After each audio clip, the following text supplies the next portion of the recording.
Hello Raptors fans, and welcome back to Raptors Report. Today we're going to be discussing the Toronto Raptors game against the Philadelphia 76ers. But before we do that, we've got to talk about the draft yet again, because there's been some movement within the NBA draft since the NCAA tournament started. So I want to talk about some of the guys who have risen in this year's draft and some of the guys who have sunk in this year's draft compared to my expectations coming into the tournament. And there are a couple of guys in both of those categories. If you want to, I have done a ton of draft evaluations on many of the prospects in this year's draft, especially the players that the Toronto Raptors could potentially draft this year, both in the first round and also in the second round. So why don't you check out the links in the description. I have laid out all of the players that I have done draft evaluations for. Just click the More button and you can take a look at those. But why don't we jump right into it, and we will talk about some of the guys who have risen in this year's draft and, in my estimation, guys who I have been impressed with. So the first of which, we're going to do a 2-for-1 here. We're going to talk about the non-Cooper Flag Duke players. So Cooper Flag, I mean, he's already at number 1. And he is absolutely fantastic and is even better than he was during the season. He has been absolutely unbelievable in the tournament. So we're not going to waste too much time talking about him. It's pretty clear what he is going to be at the next level, which is a potential superstar.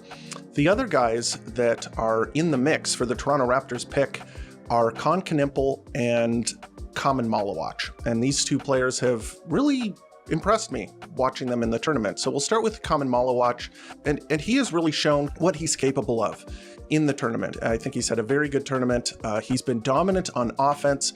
His ability to be a lob threat around the basket is just pretty crazy to watch. I mean, he was that during the year as well, but even against the top teams in the tournament, he has really shown the ability to just be the dominant vertical spacer, the dominant lob threat that pretty much just strikes fear into the hearts of any team that they play against. He cannot be ignored. And, you know, Cooper Flag is very good at finding him. Con Knimpel is very good at finding him. They have a bunch of players that look for him and reward him for being next to the basket. And just he pays off so many plays. Like, you do not have to be that accurate when you throw the ball around him. He can just reach back, he can reach forward, he can reach super high and just throw it in. He has an unbelievable catch radius, and it's pretty insane to watch, especially at the college level. Also, his defense has been good. He's averaging 2 blocks per game for the tournament, but he's had a couple of issues guarding some of the chunkier guys, like the smaller, sort of more physical guys, because of his high center of gravity. Although as he fills out and as he gets stronger, I don't think that's going to be as much of an issue, but it's something to watch out for. And I think he's just had a really positive tournament. And he even had like a really kind of good hook shot in the post. Yeah, that was kind of nice to watch. He has pretty good touch, it looks like, so I think that will be a plus for him at the next level, just finishing in general. So really liked what he's been able to do. The other guy is Con Knimpel. He kind of got killed by Arizona's Caleb Love, who scored 35 points, and it wasn't all him, but he was one of the guys that Caleb Love was able to go off against. But in terms of on offense, he's been great, especially the last game that they played against Alabama. He was just kind of doing everything. He has a lot of skills on offense. And obviously there's a right to be concerned about him in terms of his upside at the next level because of his lack of, vertical explosiveness or his explosive first step. Although I'll say he's getting it done, and he has a lot of really positive attributes. He is shooting really well, especially from 3. He's 7 of 13 from 3 in the tournament, so above 50%. He can make plays. I mean, I've already talked about his ability to pass the ball to Kamen Malawach, but it's pretty impressive to watch what he's able to do once he gets into the lane. They run a lot of plays for him to come off of screens, catch the ball, and drive into the lane, and he can make plays for other players. It looks like he's going to be a good player at the NBA level. I don't know where to peg him exactly. It's kind of difficult to project forward where he's going to be playing against NBA caliber athletes, but I do think he has played quite well. And, I would not be like too upset if the Raptors, in that 8, 9, 10 range, if he were to fall to them, if they were to pick him, I would understand. And he has maybe a little bit more upside than I originally thought. Another guy that I got to watch this tournament, and I think, you know, I've actually kind of come back around on him. So Egor Demin is, you know, a Russian player, and he was touted very highly at the beginning of the season. He was, you know, mocked in the top 3, top 5 at least in the draft, and there was a lot of hype surrounding him coming into this season. He's a freshman and he attends BYU, and unfortunately for him, his lack of shooting and his inefficiency from the field and maybe his lack of explosiveness has really pushed him back down on the draft board, and he went from that top 5 seeding kind of all the way down past the lottery. Most of the places I've seen him mocked are outside of the lottery or just on the bubble. So he fell down in terms of people's estimations of him, although his stats have been pretty good in the tournament. So he's averaging 13.5 points per game in this tournament, 5 rebounds per game, 6 assists, 1 steal on 42% from the field and 28% from 3. So the percentages still aren't very good, but when you watch him play, I get it. I kind of get it. I understand where people are coming from with this guy. He's very big. He can handle the ball. He makes good decisions. He doesn't average a ton of turnovers. He got that back under control. And it really is just kind of about sort of projecting where he could be in the next couple of years as a large ball handler at the next level. And one of the player comps that he gets a lot is Josh Giddey as a large ball handler, point guard player that maybe doesn't have peak athleticism or defense, but is like a really heady decision maker. You know, a lot of people were down on Josh Giddey, and I think Egor suffered from that comparison because Josh Giddey was, you know, not playing very well, and then he was traded to the Bulls, and on the Bulls he's actually been quite good for them, especially recently. I thought he was kind of like a guy who's been really disappointing to a guy that's kind of come back around, and I'm starting to see the hype with him. And I don't know if I like him exactly for the Toronto Raptors pick, but he's a guy that kind of surprised me, and he's a little bit better than I thought he would be, and I understand why he got the hype that he has gotten before the season started. So yeah, just wanted to mention him. Now we're going to talk about the sinkers, the guys who have fallen in my estimation. And just right off the bat, we've got to talk about Kasparas Jakučionis. I know that a lot of people in the comments of these videos kind of like the guy, but when I watch him play, there are a bunch of big warning signs that have emerged and are things that cannot be ignored. These are issues with his game that I could see being a big problem at the next level. So first of all, the turnovers are a huge issue. He's averaging 6 in the tournament. He averaged 6 turnovers per game. I mean, they only played 2 games, but he had 6 turnovers in both games. And even before that, in the conference tournament, and in both of those games, he averaged 6 turnovers as well. So this is a big concern. And the thing is that it comes down to his handle, and it comes down to a play that's very effective against him, the pick and roll blitz. I mentioned this in the video like months ago when I first spoke about him, and I did a draft evaluation on him. And the thing that I noticed was that when the other team blitzes the pick and roll, he has trouble with it and he can turn the ball over. And I kind of brushed that off at the time, but now it really seems like something that could be a big issue. I feel like his handle and his ability to wiggle out of those situations is not very good. I feel like his handle is not good enough. His burst to get past those 2 defenders is not there. I feel like he can be careless with the ball at times, and he can just kind of like lose it and throw it away. This is a big issue. And more than that, like he picks up his dribble too easily and too readily. And his shooting has fallen down. Like he was a knockdown shooter with those step back jump shots. That was like one of the big selling points on him, was this sort of accurate step back 3-point shot. You know, think Emmanuel Quickly a little bit. But that has kind of fallen off as well. And his conference play has not been very exciting. He played head-to-head against Dylan Harper, and he just got completely bushwhacked, like just completely outclassed. I know that wasn't exactly conference play, but it's something to note there. And just in general, when you watch him play, he's not standing out in a way that makes me think lead ball handler at the next level. And that's where you would want him to be. If you were drafting him in the top 5 or even the top 10, you would be hoping that this guy is going to be a, you know, a lead creator, a guy who can manufacture points for your team, either in the pick and roll or on isolation plays and whatnot. And he just has not really shown me that kind of ability in college. And so it's hard to project forward whether he can make that leap, and he is going to have to get better. It's not impossible. I think that there's still something there, but that is a big red flag for me. A lot of his play recently has not been up to the caliber that I would expect from a top 10 pick. So something to note there. He's definitely fallen in my estimation. The next guy, and this can be really controversial because he had a number of really good scoring games, especially in the tournament. So his last game against Florida, he scored 27 points, and it was efficient. And the guy I'm talking about is Derek Queen. He had a buzzer-beating game winner, but I'm concerned about his defense and his motor. Derek Queen, he walks around the court too much.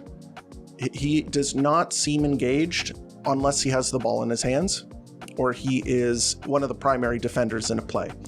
It just seems like he is a little too casual, a little too upright, just does not seem to be dialed in completely unless he is the one with the ball. Also, his lateral foot speed is poor. It is very poor, and he is not going to be able to defend the perimeter, even against bigs at the next level. Perimeter-oriented bigs, guys who have a decent first step. He is not going to be able to stay in front of these guys without giving them a big cushion. He's going to probably need to be a drop big, so a big that stays in the paint. And those players, as I mentioned when I did my draft evaluation on him, are usually big-time shot blockers and rim protectors, and he isn't that. So there are big defensive problems at the next level. Another thing that really just stood out to me when I watched them play against the Florida Gators was his lack of boxing out. And I did a whole thing on Jakob Poeltl in the last video, which you can go back and watch. It's the last video that I made before this one, where I kind of went into depth about like what he did that was really helped the Toronto Raptors that maybe didn't show up on the stat sheet. Jakob Poeltl, one of the best things that he does is boxing out, clearing the paint, making sure that other players can't sneak in and grab offensive rebounds. The number of offensive rebounds that the Florida Gators were able to get just as a result of Derek Queen and Maryland just not boxing out, it was just crazy. They were going over his back. They were grabbing it. It seemed like he wasn't getting the burst to go up and get the board. He wasn't boxing out. He wasn't really trying to secure those defensive rebounds.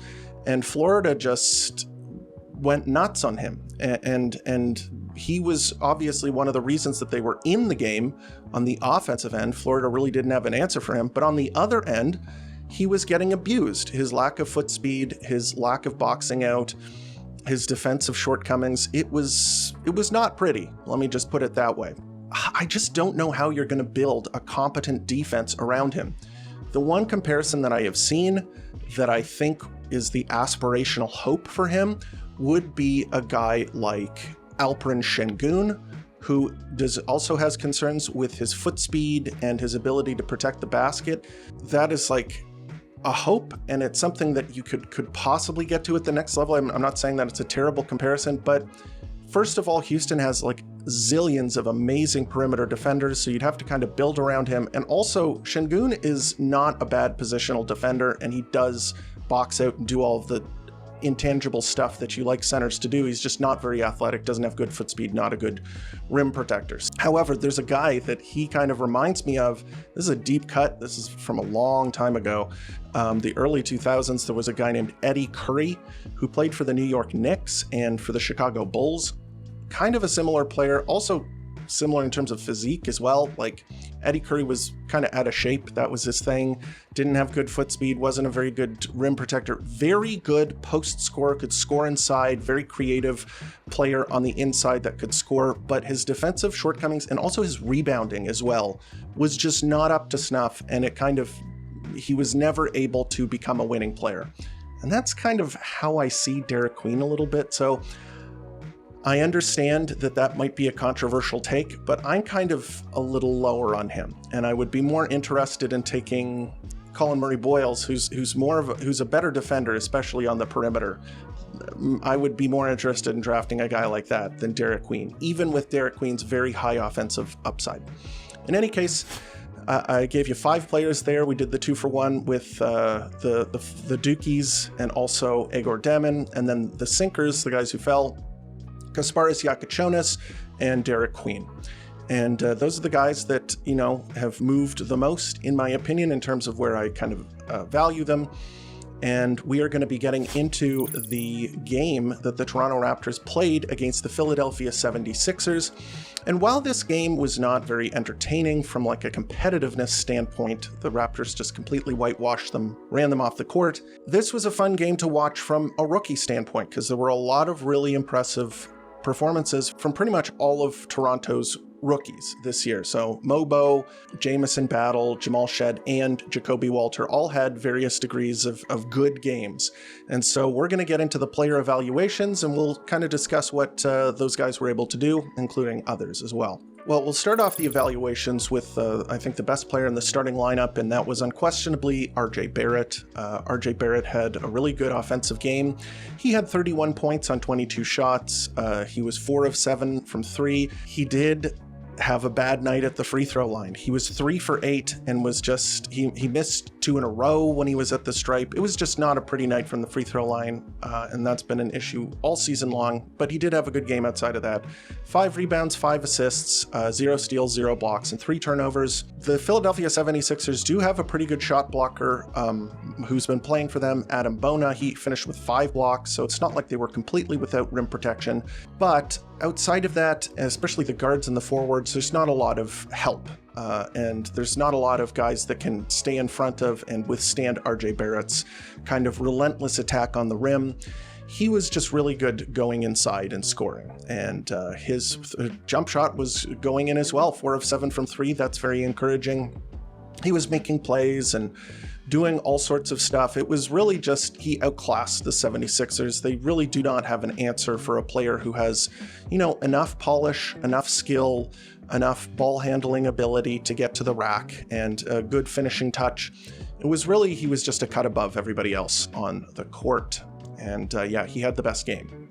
31 points, really solid night. And next, we will get to the guy that I really want to talk about, because he had a really kind of magnificent night on both ends of the court, and that, of course, is Jacoby Walter. Jacoby Walter finished with 17 points on 5 of 11 shooting. He was 3 of 5 from 3. Really love to see that. 4 of 4 from the free throw line. He had 8 rebounds, 4 assists, 3 steals, 1 block, and 1 turnover. My God, just packing the stat line. Man, I am so impressed with his development, and I am just really getting excited about watching this guy play. And I feel like he has some major potential as a, you know, solid starter, high level role player, 3-and-D two-way player, a guy that almost every team could use. And his off-ball play has been really good, really positive.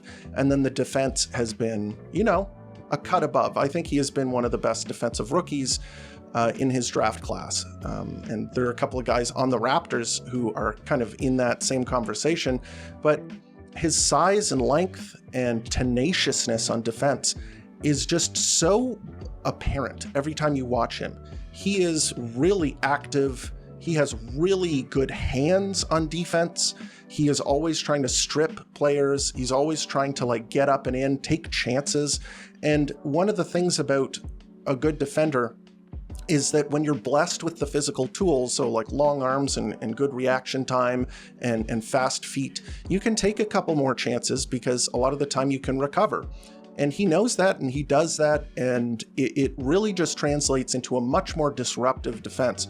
One of the big parts of defense is not letting the other team get into their sets and not letting them run their offense the way they want to. You're not going to be able to sort of create a scoring opportunity if you are struggling to dribble the ball.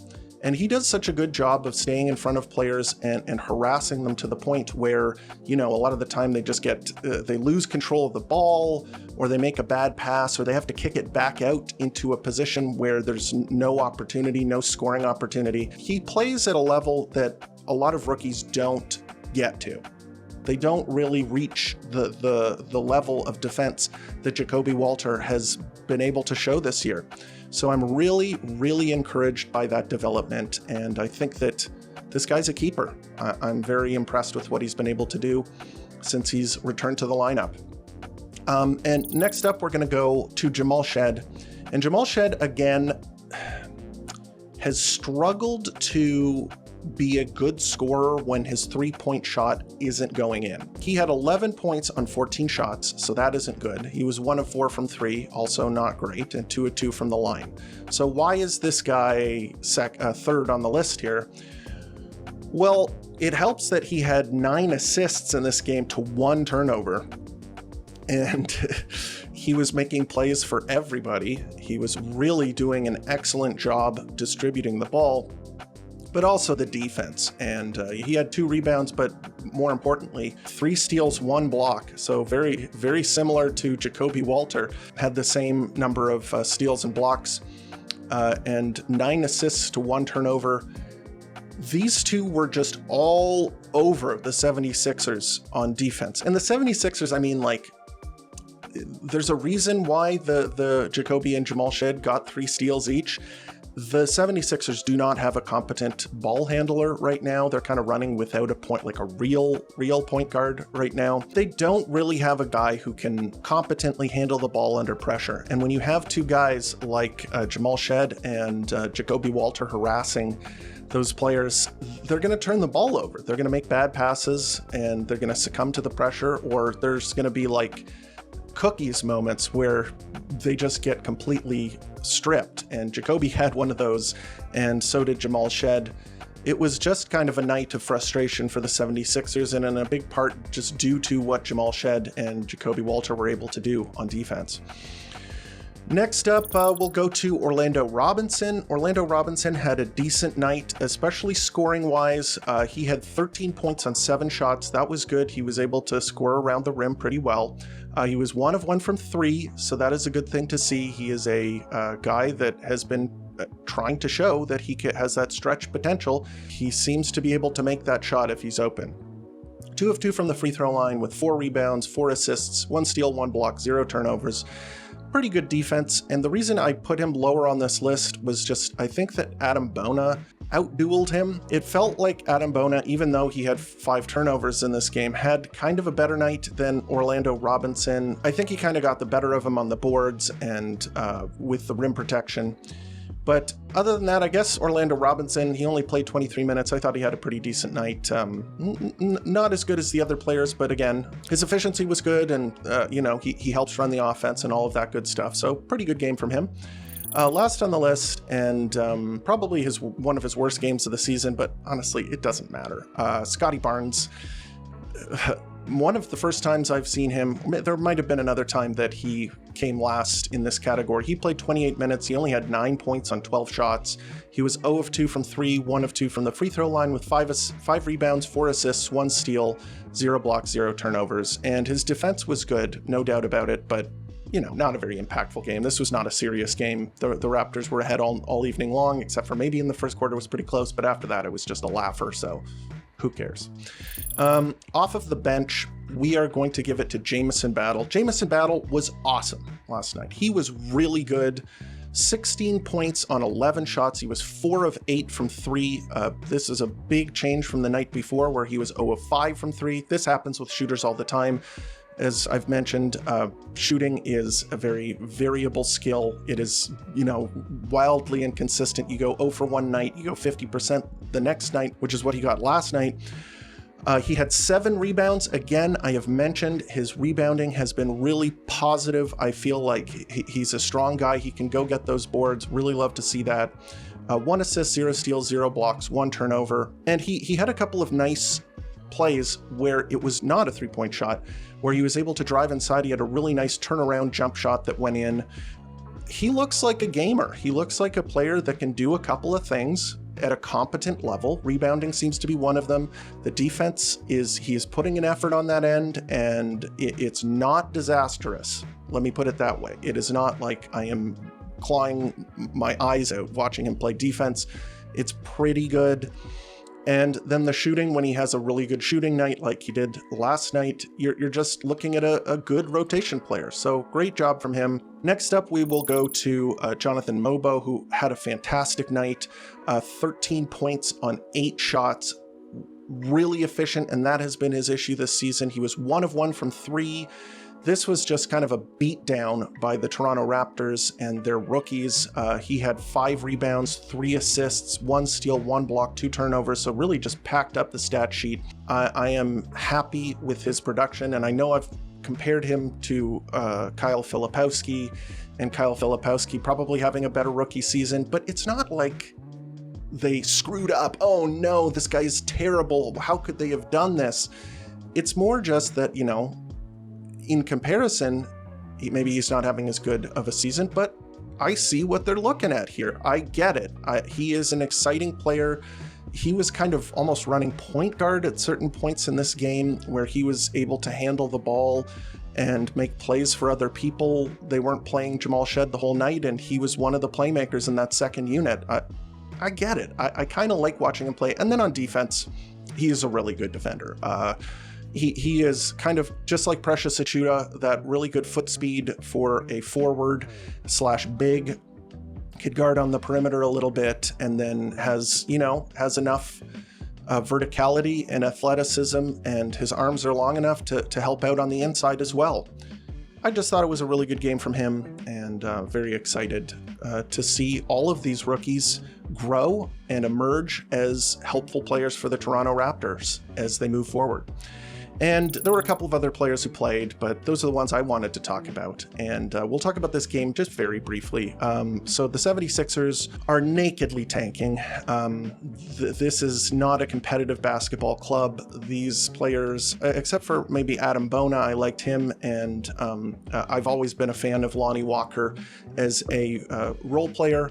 So I kind of like their performances, but the Raptors just completely outclassed them, especially from a guard perspective, where they couldn't get into their sets, and it's very tough for them to create scoring opportunities. So the 76ers are now pretty much uncatchable by the Toronto Raptors, but there is something that I wanted to talk about, because the San Antonio Spurs are right on the Raptors' heels when it comes to tanking. The San Antonio Spurs have 31 wins compared to Toronto's 28. However, the Raptors have won 4 games in a row, and San Antonio has lost 4 games in a row. So the next 3 games are going to be key for the Toronto Raptors in order to secure the 7th best odds in this year's draft. So they play the Bulls tomorrow night at 8 o'clock, and that will be in Chicago. The Chicago Bulls have actually been quite good recently. They're getting a lot of contributions. Kobe White has been great. Josh Giddey has been good. Kevin Huerter has, contributed. Buzelis has actually been like a really productive rookie for them, who has kind of emerged as a contender for the Rookie of the Year.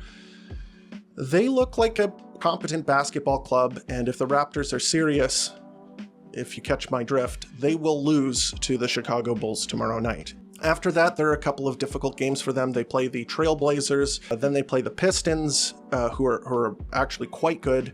Then there are 2 gimme games, games that they should win, against the Nets and the Hornets, but there's also the game against the Dallas Mavericks. And since Anthony Davis has returned, they've looked pretty good, so that is another potential loss. And then finally, in the final game of the season, it might even be a rubber match, because they play the Spurs on Sunday, April the 13th. That could be a game that determines how the Toronto Raptors finish in terms of the draft lottery odds. But hopefully it does not come to that. Hopefully the Toronto Raptors are able to just lose a couple more games. They don't have to lose out in the season, but if they lose just 2 out of 3, or maybe even 3 of those games against the Bulls, the Trailblazers, and the Pistons, they'll probably be clear of the Spurs and not have to worry about them kind of swooping in and stealing the 7th spot in the draft from them. So just wanted to give you guys a heads up there. Toronto Raptors play tomorrow night against Chicago at 8 o'clock. So we will be locked in for that game. And that is the video. That is the episode. Let me know what you think about my draft risers, my draft sinkers. Are there guys that you think, deserve a bit more credit, like Kasparas Yakichonis or Derek Queen? Do you think those guys are maybe a little bit better than I gave them credit for? Let me know here in the comments and also on Twitter and Blue Sky, where you can reach me at Raps Report. I love talking to Toronto Raptors fans, as you well know. I love reading your comments. I love answering your questions. We are the best fan base on planet Earth. And if you haven't already, please like the video and subscribe to the channel, because that helps the channel grow and helps let the algorithm know that this is content that it should push out and show to other Raptors fans like you. And as always, thank you for tuning in to Raptors Report, your source for in-depth Raptors content.